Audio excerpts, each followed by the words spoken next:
This work is coordinated by the Eastern Barred Bandicoot recovery team. The recovery team is a group of people or organisations with an interest in the conservation and recovering from extinction this beautiful bandicoot.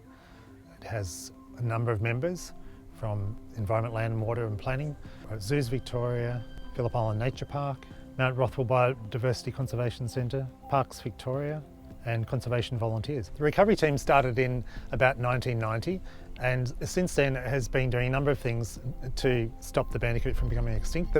The first thing it did was ultimately decide that the bandicoots were going extinct in the wild and they had to be pulled from the wild and brought in for a captive breeding program.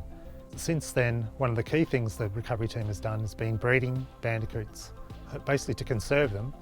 At the same time, another critical thing that the team's been doing is finding areas to release bandicoots and working out ways of releasing them where they can successfully survive in the wild. About 10 years ago, the team finally decided that the only way to do this successfully was to do it in areas where there were no foxes. So for the last 10 years, the main thing the team has been doing is setting up sites like this, like Hamilton, where we can fence and set up these fox-free sites where the bandicoots can flourish.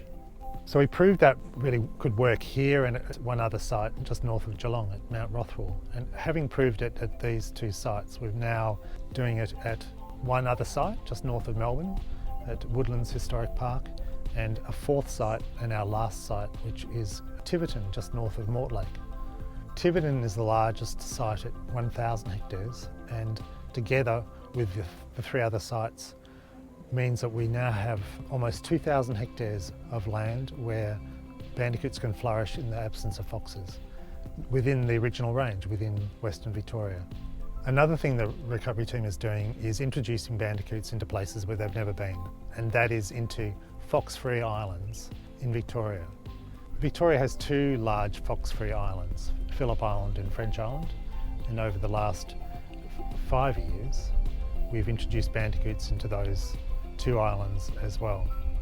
In fact, there's a third island, Churchill Island, just off Phillip Island, was the first place we did that. It's a little island, and we chose Churchill Island to be sure that our ideas that bandicoots would do well there were correct. Bandicoots did very well on Churchill Island, at this little island of only 60 hectares. And so we've now established bandicoots on Phillip Island, which is 11,000 hectares, I think, and French Island, which is 18,000 hectares. All these introductions and reintroductions require animals, and the Zoos Victoria captive breeding program's been an essential part of that. So the animals that we've established new populations with have come in part from the Zoos Victoria captive breeding program and in part from places like Hamilton. Last year, animals from Hamilton went to French Island to establish a new population there. With these 4 reintroduction sites on the mainland and now 3 island populations in fox-free islands in Victoria, we're pretty close to securing this bandicoot. Our future work is really just securing what we've done. We're confident that with the success of all those things that we've talked about, the bandicoot now has a secure future.